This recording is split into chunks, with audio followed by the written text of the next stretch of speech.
Hi everyone, it's Matchbook Horse Racing podcast time. We're looking at the flat and the jumps this weekend between Sandown and Punchestown. That said, Punchestown Friday action, it's not as competitive as we'd like. So we're looking at some other bets there. Sandown on the flat on really testing ground. Then we move to the jumps on slightly better ground. Who knew? On Saturday, and we'll cast our eye at some of the races at Punchestown there as well. Steve Jones, Micheál, Deasy, the team alongside you. You Punchestown or Sandown in the main, Deasy? Punchestown this evening, I suppose. It was like it's kind of a nice change to be looking through with a bit of flat action at Sandown. I like the flat replays because they're only about 40 seconds long. It speeds things up a lot. That's why I'm such a flat fan now, because your research takes less time. Yeah. What about you, Steve? I love Punchestown, but I haven't been since Moscow Flyer won a novice hurdle, or maybe the year after. Maybe Moscow Flyers, so it's a long time ago. I love Punchestown, but everyone keeps saying to me how competitive Irish racing is. Willie Mullins. Yeah. It's worrying times because he seems to be a mile ahead of everybody in Britain and Ireland. Look, he really targets Punchestown. Yeah. But a lot of people, for a lot of people, it's an afterthought. Willie will want to win. He also targets Cheltenham and Leopardstown and all the other races because he's got so many top horses that he can afford to do that, can't he? But I don't know what the answer is, but it's not ideal if you want to try and find a bet.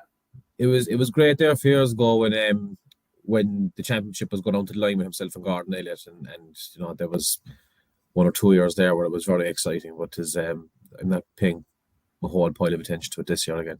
Doesn't that seem the longest time ago now? Yeah, it's crazy. And when Michael O'Leary left Mullins, and everyone went, "What's he going to do?" Yeah. And he just got a load stronger. Anyway, like and subscribe to the podcast if you want to listen to more waffle about championships and stuff, but also if you want more solid bets, because that's what we're going to give you. That's why we're leaving out some of the races. Gordon Richards section, we're going to do with AR in it because we haven't got a solid bet in that, and all the Punchestown Grade 1s. We are going to kick off. We're going to go in chronological order with the 150 at Sandown. It is the Esher Cup. Not the biggest field for this. I'm going to give you prices very shortly, but I'm going to tell you that I like Saxon King, mainly because I think he'll be up there. And on this day, as a rule, you want to be on the speed. It's testing ground. It's normally water ground as well. There has been a bit of water in the build-up. On the flat course here on this day, it's just such a difficult track to make up ground on.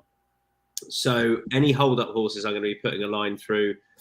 This horse handles the ground, and I think he's got a really good chance. I'm just going to confirm the price for you. He's my best bet of the day, Saxon King. He is 5.0. Local Dynasty, incidentally, is 2.2. Legend of Leros is 5.5. Physique 8.0.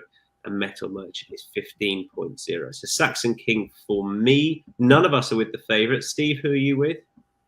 Yeah, I'm definitely against the favourite because I'm not sure he's beaten a whole lot, and I want to take him on the testing ground. And I think having a run is going to be a bit of an advantage, and that's what Legend of Leros has done, and had that third behind Slip of the Pen, the Queen's Big Classic Hope, or sorry, the King's Gordon Bennett.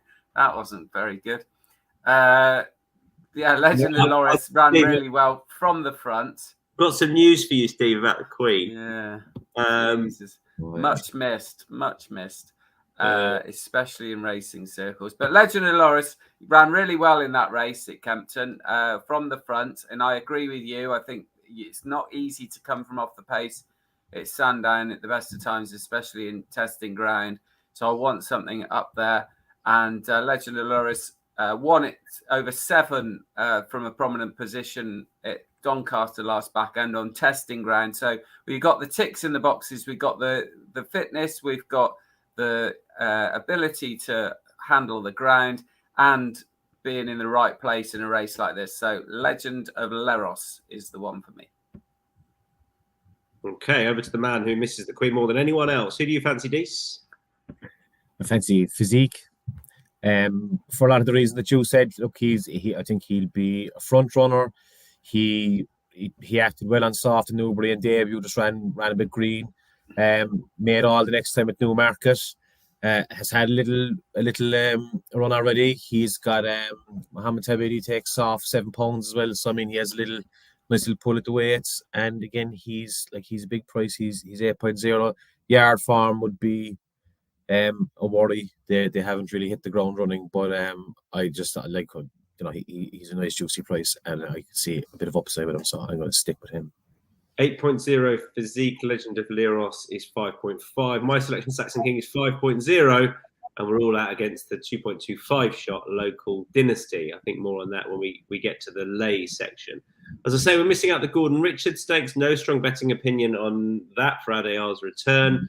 So we're going to come on to the mile. Group 2 at 3 o'clock. And light infantry is 3.0. Check-in challenge is 5.5. Muta Sarbeck 6.0. Angel Blur and Migration 9.0. Bigger price is the final pair.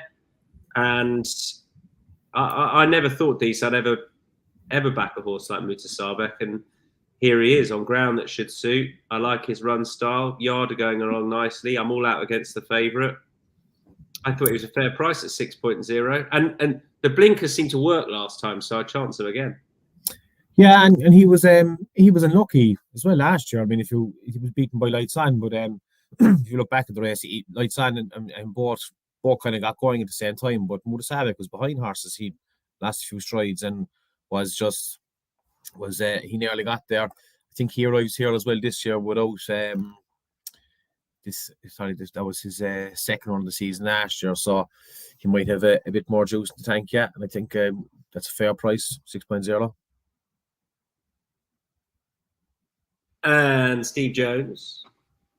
Yeah, I'm definitely against the favourite Light Infantry, who was way too keen first time out last year, albeit in the Guineas, and had good form after. I think this is just going to be kind of a nice first run back for Light Infantry from off the pace, which won't help for Jamie Spencer. So I'm going to go for Migration. I don't think there's a lot of pace in it here. I'm hoping that Migration might be ridden a little bit prominently. He certainly was last year when he won over 10 furlongs at York. And he obviously loves testing ground, as we saw in the Lincoln when he was ridden from off the pace and stormed home.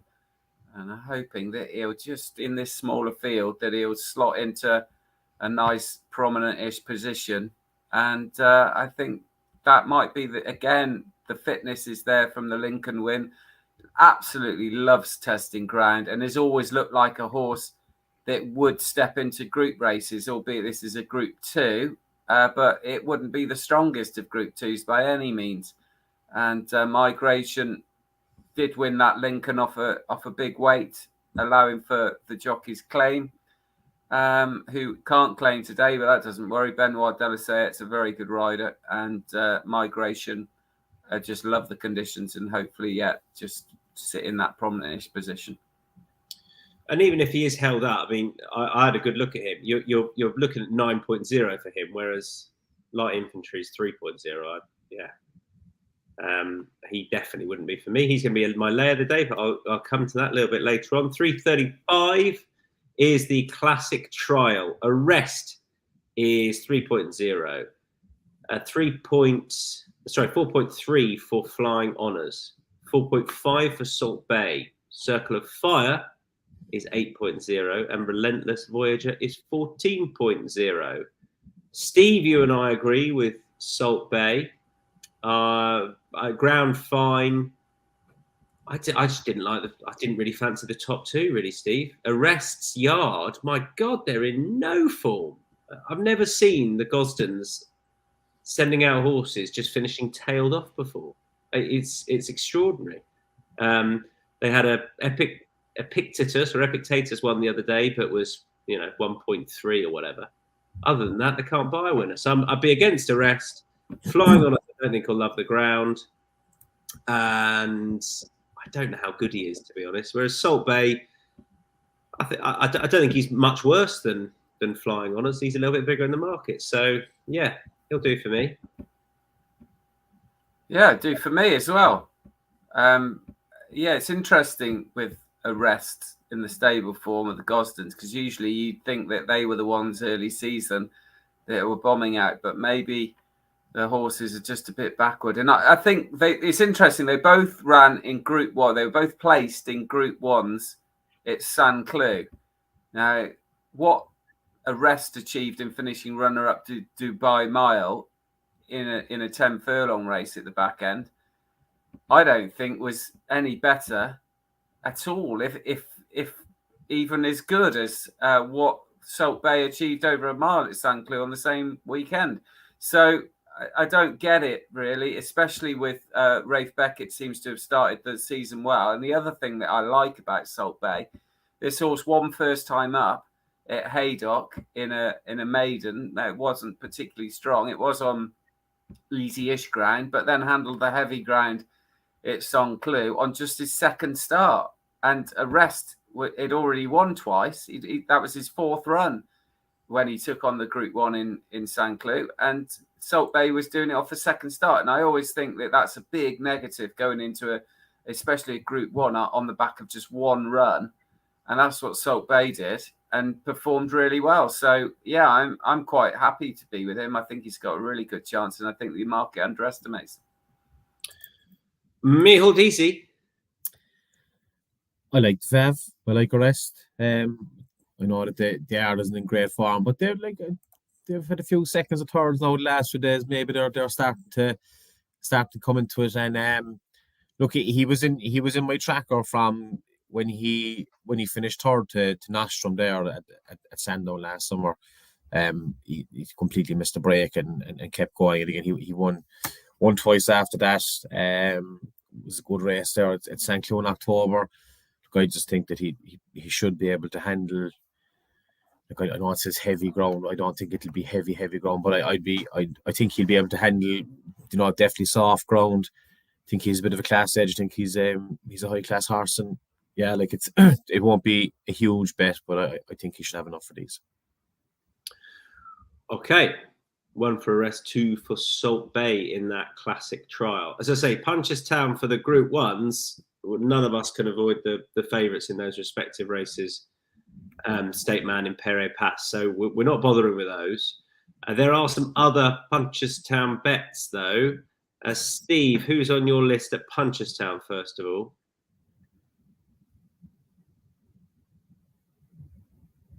Well, it depends on how much rain that Punchestown have. If there's a lot of rain around and it does go fairly soft, I'd be less keen on So Scottish.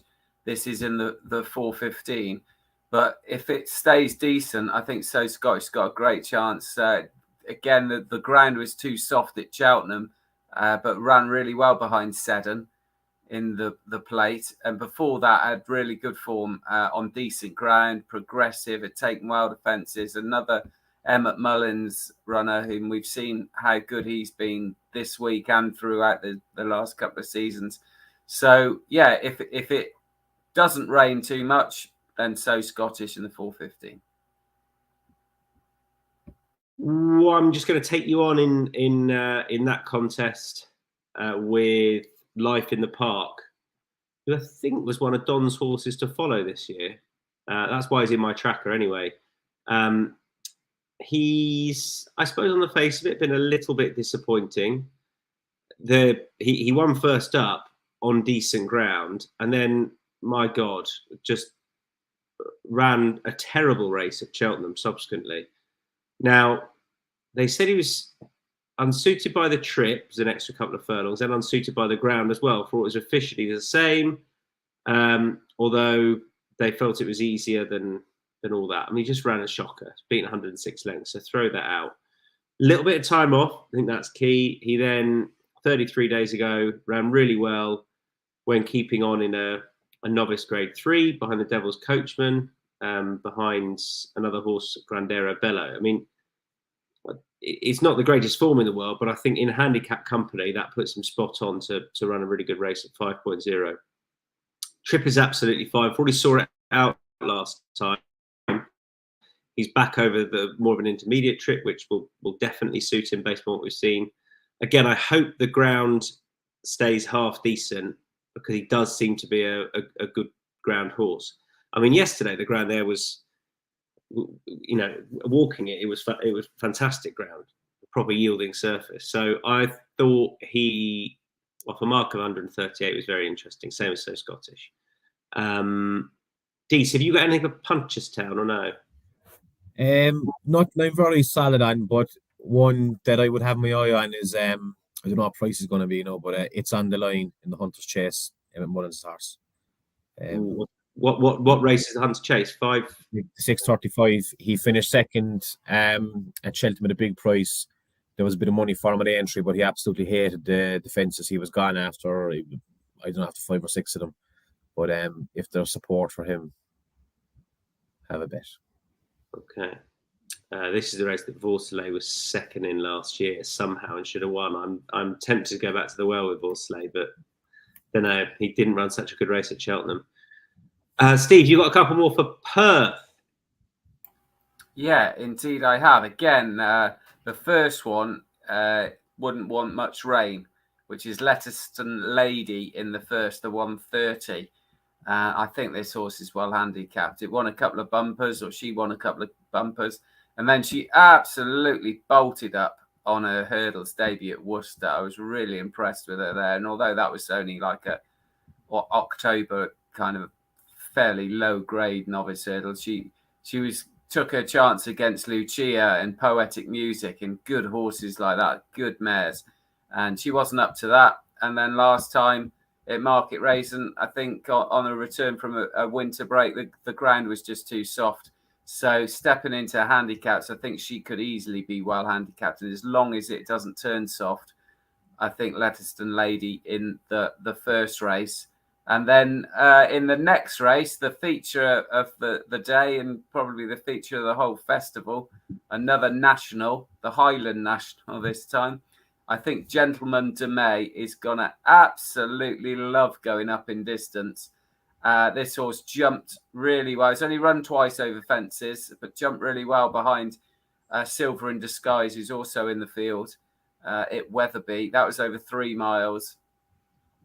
A little bit concerned about the sharp track, but I think this horse is just so well in and going up in distance. It'll show that this horse is well handicapped, and it's got a visor on for the first time, has worn cheek pieces, but I think this might just be too well handicapped for the rest. So Gentleman de May in that, who's a nephew of Bristol de May. So the stamina's all there in the pedigree, and the run style just found Silver in Disguise getting away from him last time. He was staying on really well in the closing stages. He's up best part of a mile now, so should be ideal. For Mr. and Mrs. Duncan Davidson, who I reckon are going to be Scottish. That's the trainer's parents, isn't it? Is it really? Well, she was Rose Davidson, wasn't she? It's go. they're building company, aren't they? Duncan Davidson. I can't remember which one. Okay, no relation to the donut company Dunkin' Donuts, no. No relation as I'm aware of Jim Davidson either. So no, it's a tough gig being a Davidson. It is, particularly if you're Jim Davidson. Okay, that's 9.5 Gentleman de May, 5.5 for Letterston Lady. There we are. Best long shots. Steve and I don't really have a long shot. Nothing sort of big enough price. What physique is yours? Is it these? But he was the biggest price of all of them that I had. I don't know, is he the long shot? Yeah, it's that sort of day, isn't it? So yeah. We're a bit thin on the ground for long shots. And best lays. We've got a few of these. Right, you lads in the open at Local Dynasty. Steve? Yeah, I just think that this horse, who's got good form behind the likes of Tenebrism, and that is just going to be unsuited by the race first time up. Has been very keen in the Guineas last year. You're keen on that ground, you've got no chance. And I think Jamie Spencer will be looking after this horse a little bit and then hoping to kick on into the summer. And Dees? Just local dynasty in the first, because like we've all gone for someone else against him. He was actually a shorter price this morning, drifting a small bit, but yeah, I'm happy enough to take him on. Wait, sorry, Steve. So are you local dynasty and light infantry? You laying both of those? Light infantry, I put, didn't I? No, you put local dynasty. I meant light infantry. Good. Sorry about that, guys. It began with Al. But I don't fancy like local dynasty either, because I don't think this horse does anything in front, and getting the timing right on testing ground. Sorry about that. No, what he did on the document, because he also wrote the race time. So what he did is he copy and pasted you. I did. I thought, you've gone for the same one. Yeah. But it was a different horse, and my brain is scrambled. Well, look, between us, we're laying light infantry and local dynasty. I'm all out against light infantry, and I'm also going to lay a rest at the prices around about 3.0 because just the yard. I think he's the best horse in the race. I think he'll work out the best horse, but I think he's worth taking on right now. And it's a meeting where the last couple of years, John Gosden's been a bit anti the ground because a few of his horses haven't run great. There we are.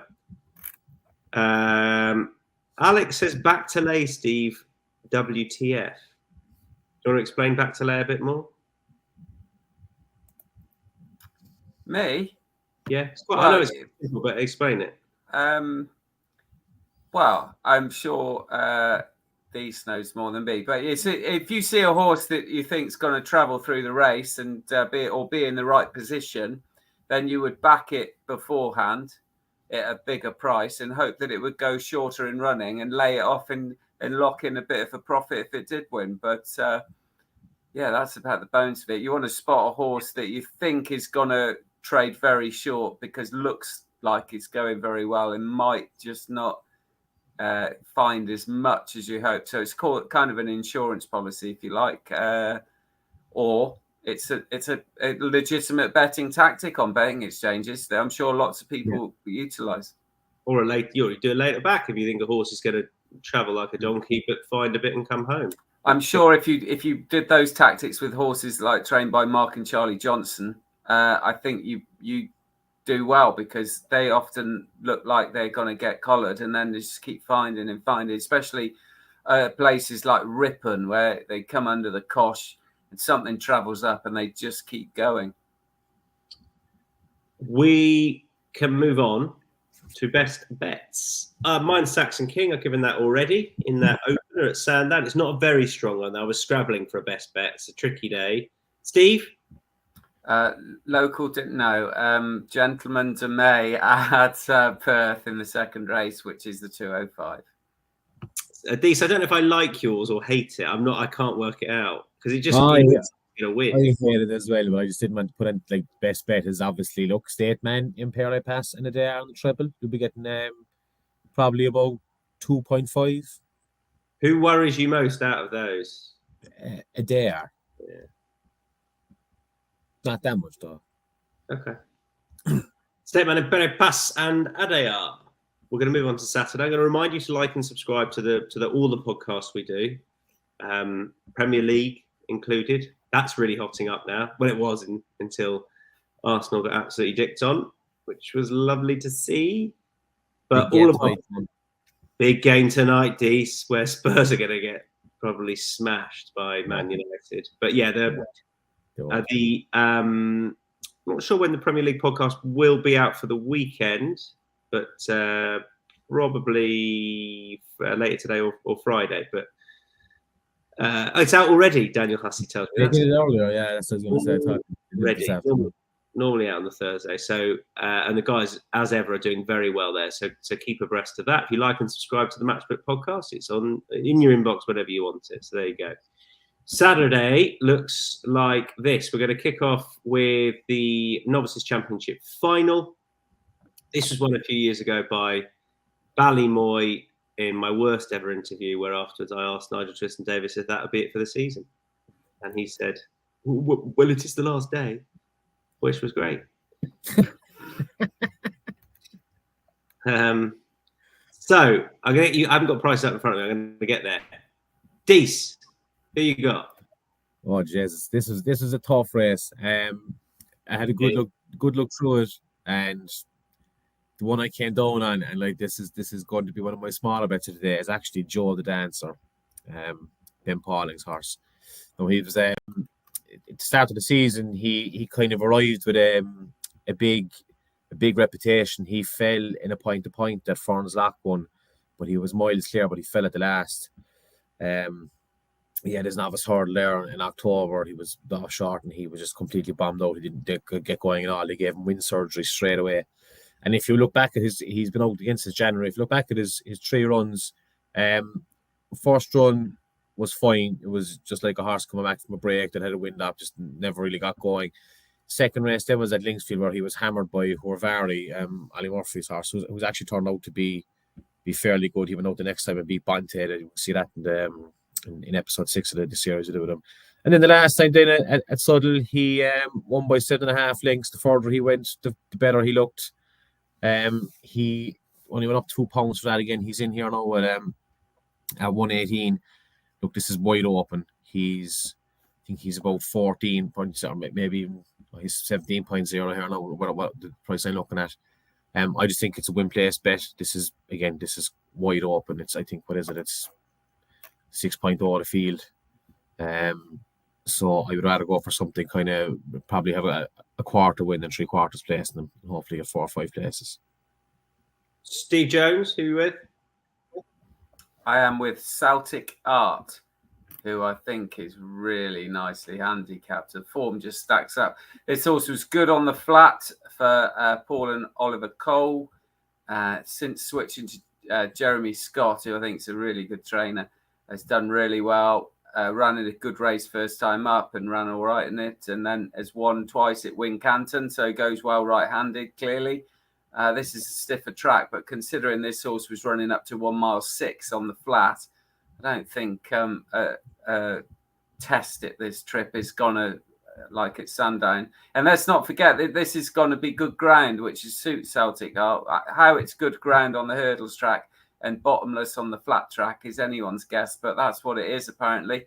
And Celtic Art's form of his Wincanton win in February, which is his last run, which you'd imagine he's waited for this better ground and possibly waited for this race, is fantastic, because it was packed with winners, especially in the placed horses there. And Kill Alone, who is going to be virtually favourite for this race, was 14 lengths behind him in this novice hurdle, getting £6.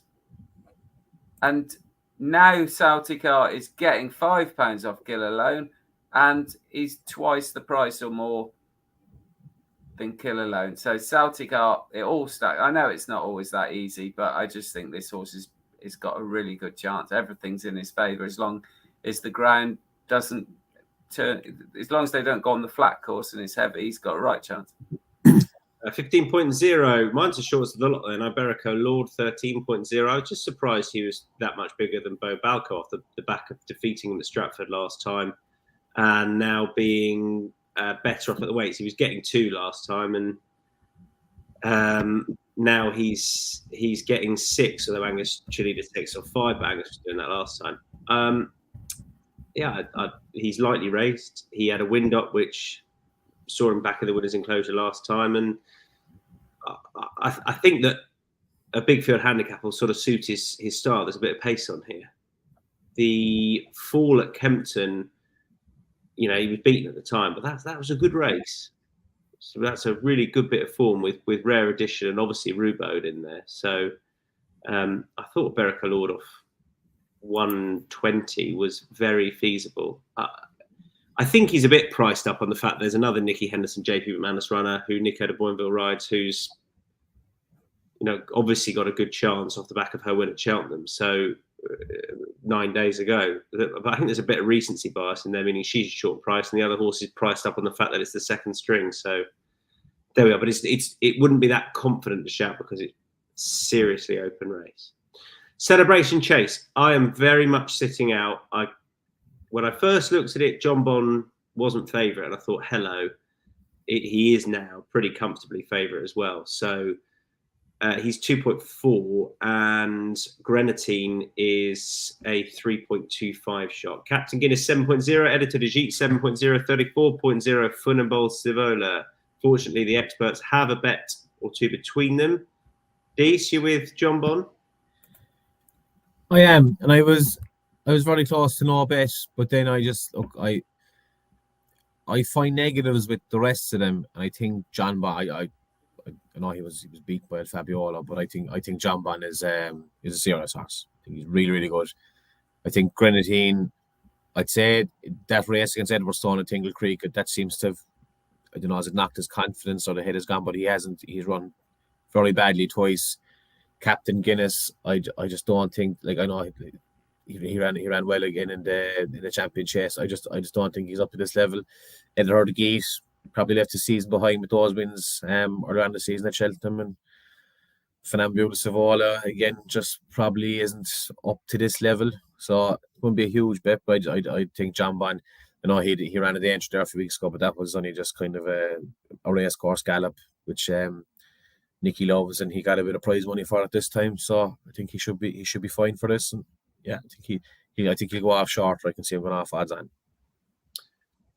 Yeah, I will agree with that. I think they might come for John Bon here. I suppose the one thing putting me off backing him was Grenadine had run 2 shockers before coming here and winning it the last year. I don't know, can't work it out. Steve? Yeah, I only just want to take John Bon on because I think he's been to those 2 festivals at Cheltenham and Aintree, and he's had a fairly hard season. He's had 5 races, so that was the only thing. I think he might just underperform, but I think next season he's going to be a star. So I thought Editor Deasy was the one that's been underestimated again. Doesn't like to go right-handed, but bolted up at Kempton, so maybe he's a lot more straightforward than he used to be. And that form in January, but where he beat Edwardstone in Ergamine, it couldn't have worked out much better. And then last time, he was only 4th. He was a bit disappointing at Cheltenham in the champion chase, and maybe he's not quite up to that level. And Ergamine had turned up on his best form. But he was badly hampered on the home turn. There's no way on earth Grenadine would have beaten him had he not been hampered. And again, they're so far apart in price. And one thing with Gary Moore is he's been in sensational form, and he seems to, his horses seems to love Sandown. I know that's something strange to say, but he has winner after winner after winner at Sandown, and I think Editor Deasy's got every chance of being that, and it's been underestimated. All right, Editor Deasy for Steve, John Bon for Deasy. The earlier and now in the day Bet365 Gold Cup is the feature handicap. Kitty's Light is 5.0, 7 days after the Scottish National success. Revels Hill 8.0 and Rillo 10.0. The Goffer is 10.0. The Goffer is my selection purely on the Cheltenham run. Now, that could be dangerous because he might not stay, and he did, he was pulled up in the Irish National, but he got to be a fairly treated horse on that. And I thought he was just worth chancing at 10.0. I'm not convinced he'll stay. On form, I think he's a better 10.0 win and place. And Sam is 11.0, certainly Red 13.0, T Clipper 13.0. And then we go down to the slightly bigger prices, and Marauder 17.0. Micheál Deasy, take it away. Yeah, he won the Grimthorpe at Doncaster the last time off a low weight. He'll definitely stay, and I actually won it out of the handicap as well. So this last March he won a what is it? Is it the Devon National? Sorry, he won a 3.6 handicap chase at Exeter. He at the end of a winning streak. That was his 4th win in a row. They obviously had him well handicapped, and he had 2 runs this season. I'd say he pulled up, and then he was stopped, and like that in his notes then for the Grimthorpe, and they couldn't explain his subsequent improvement in form. I'd say he might have a few pounds in hand. this would have been a nice end of season target for him. And again, he's a big price. A lot of them have low weights because Frodon is in there. And like he's just, I suppose, Seamus Mullins wouldn't be what you'd call a fashionable trainer, but he'd definitely stay. The ground would be fine for him. He's a double figure price. He'll be getting extra places, so I'll be doing probably a quarter win and 3/4 places.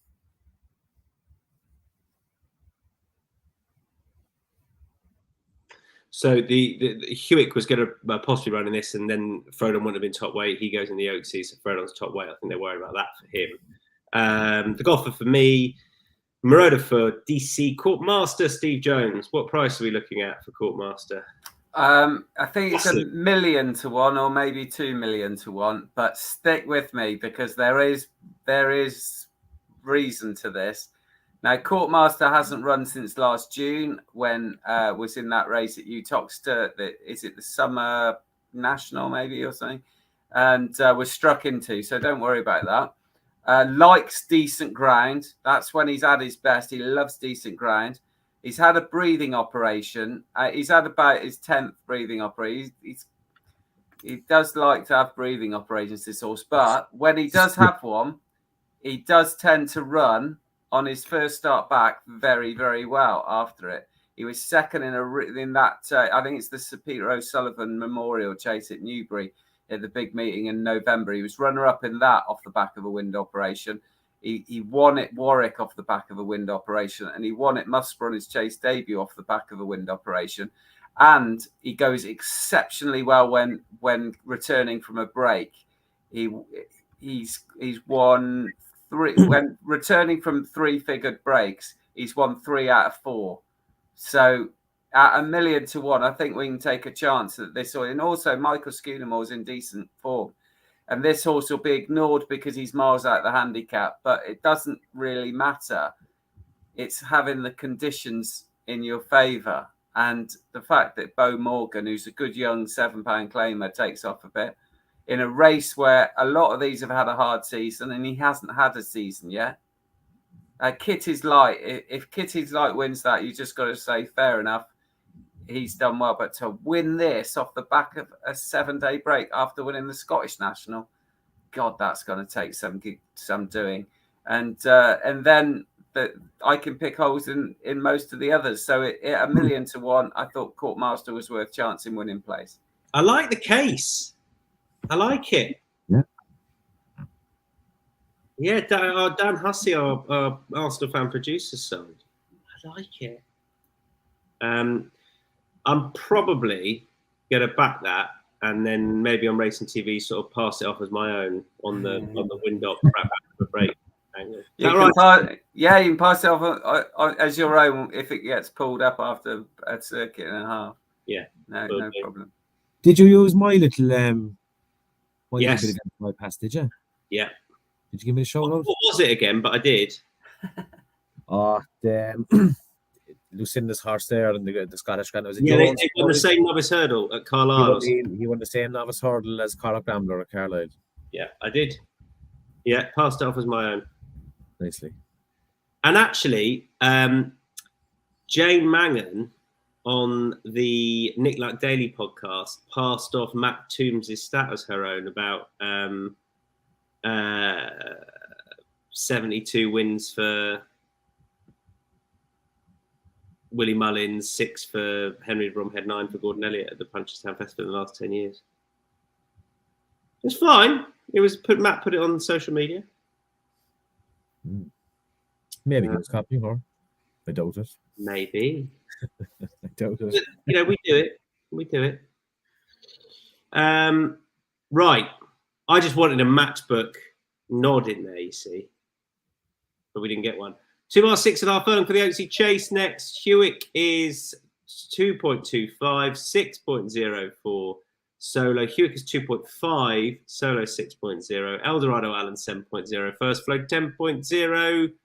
Christ, that's got no chance on this ground. I'm sure it doesn't. Fantastic Lady 11.0. Fabulous 11.0. Bigger prices the rest. I don't think I put anything up here. Yeah, I couldn't.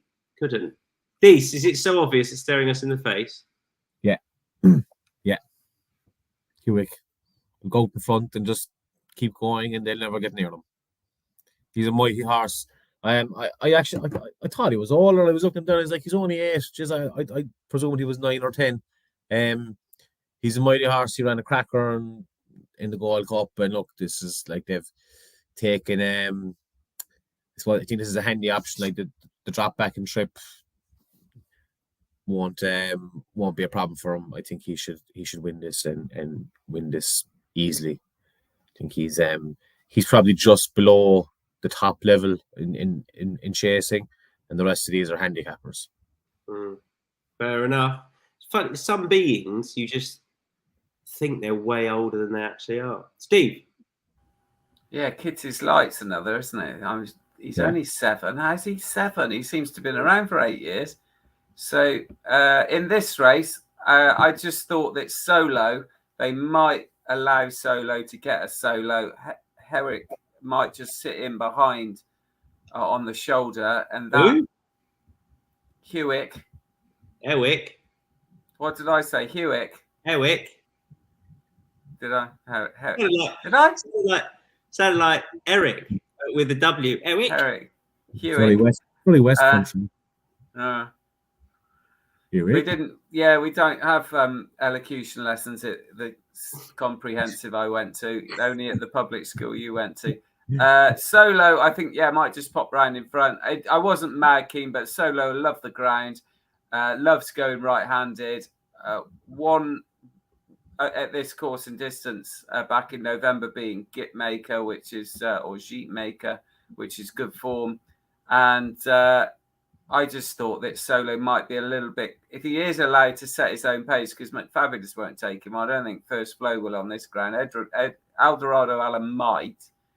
But he might just have too much pace in the closing stages for Hewick. That's all I thought. And I thought the prices, he was a little bit overpriced. That's all. The last race we're going to preview is a tough one, 325. Josh Gifford, Novices Handicap Chase, Captain Mathau 5.0, Hudson de Grugy 6.0, as is Deasy, 7.5 for Quinta Demar, and bigger prices the rest into double figures thereafter. I'll come in straight away with a sceptical shout on Fable. Like virtually all of them, likes to be up there. But if they go hard, she will stay every yard of this trip because she's won over further. And I think some of them, if they go very hard, might just not quite get home. The ground is what she wants on the easy side of good. And don't worry about last time because she just chucks in a stinker after she's won. And she won previously at Bangor. I'm skeptical about whether or not she's realistically going to take this, but 9 runners, 11.0, just an each way win and place bet on Fable. Deasy. Yeah, this is a tough one as well. The one I've gone for is Ben Pauling, Harper's Brook. I'm going for the Ben Pauling Connections double, the Megson's double. Pulled up last time in the Ultimate, but was ran fine. We just didn't get home, and probably a step too far. Even before that, he was thrown into the dipper, but again was absolutely destroyed by the rail whacker. But I mean, that's obviously not his level. This is Karma Waters here. He, I think 2.5 miles should be perfect for him. I think the better ground will bring out a better run out of him as well. And as you said, like he's about 13.0. You want to be on something at a kind of a nice price in this because this is wide open. But yeah, I'm happy enough. I was having a look at Quinto de Mar as well, but I think I'll stick with Harper's Brook. Hope Ben Pauling has a good day. Steve. No wins in how many races? 10.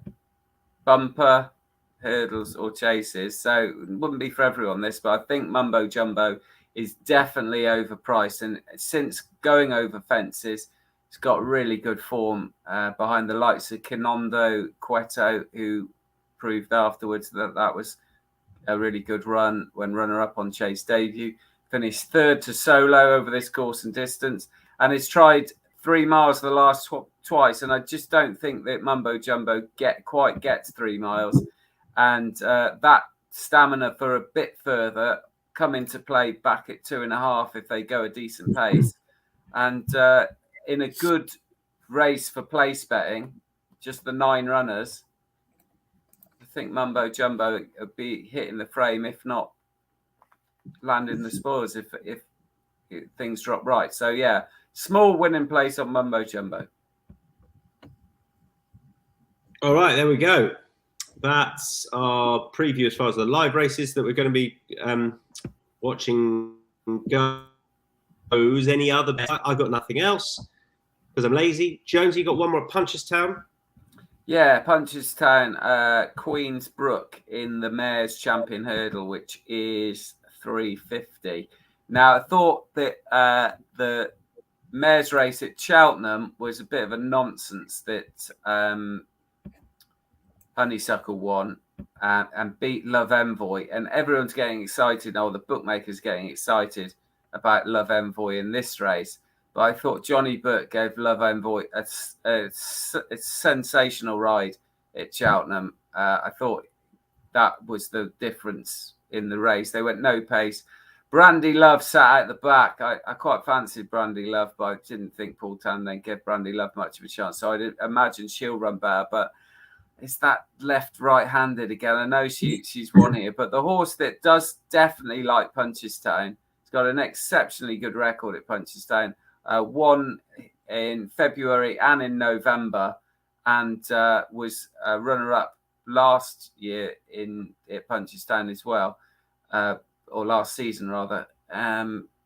So the fact that she was able to finish third at Cheltenham in a race where her stamina didn't come into play because they just went no gallop, I think bodes well for Queen's Brook going to Punchestown, which hopefully if they go a better gallop, then she'd have a chance in there, Queen's Brook. Couple for you, Dees. Yeah, the first one is a bit ground dependent. There's a lot of rain forecast for Saturday at Punchestown, but hopefully it might arrive late in the day and give Phlegmatic a good chance to bring one back to England. He's in there to the handicap chase. So I just look at this. I think a lot of these lads are going to be over the top completely. And then if they're like Irish handicap chasers, I wouldn't have much time for a lot of the lower level fellas. Sam Brown is in there at top weight who will want it to be soft, but he gives it like he brings the waist down for everything. And I think Phlegmatic is just a good, solid Dan Skelton handicapper who always runs his race. He's in there about 8.0. If it's not gone really soft, heavy ground, I can see him probably going off a lot shorter than 8.0, and I can definitely see him hitting the frame. So like he's just about a win place price, but I think he'll go very close. And again, he's been kept far. He ran at the Sandown meeting this time last year against Hewick. So this is obviously they like an end the season target him for better ground. And he's gone to Punchestown this year. They've found a nice race from. So I'll be putting him up in the 425. And the other one then is a Punchestown stalwart. It is Felix Deasy. He is running in the handicap hurdle at 5:30. Now, I went through a few different horses in this. I think Seddon is interesting, but he's not a great price. He's in there at 7.5. Felix Deasy he has to go right-handed. He has absolutely no form going left-handed, and he won a Punchestown last year, beating far out over 2 miles. He won the big price. Jack Kennedy was on him. He's back now this year. That was off 138. Now he has a claim on him, Corey McGivern. I don't know anything about him, but look, this is just. I suppose it's kind of a value bet. He's a big price. Look, he likes Punchestown. The ground is fine. He's going right-handed. He'll be ignored in the market because he's 10 and there's a few more fashionable horses in it. But he will definitely run his race. And again, there's a lot of horses in it. You might be getting 5 places. So I just have him a win place bet. Okay, Alex says O'Fleur on each way for the crack. That's because Alex and I have been following this horse off a bit of a cliff, really, in whatever race he has or hasn't been running in. I wanted to run in the Coral Cup. He ran in the Pipe. Look, he looks like he wants 3 miles. He ran an absolute stinker at Aintree. That was with blinkers on. I think stepping up in trip and having blinkers on didn't really work. He's back over 3 miles. This is today, but I think he's worth just flagging up at a ridiculous price, 41.0. I agree with you. I'm going to have a little nibble at him just for fun, just because I don't want to let him get away. Saturday long shots. I'm with the Berico Lord round about, I think it was 10.0, 105. You two are in the 215, Steve?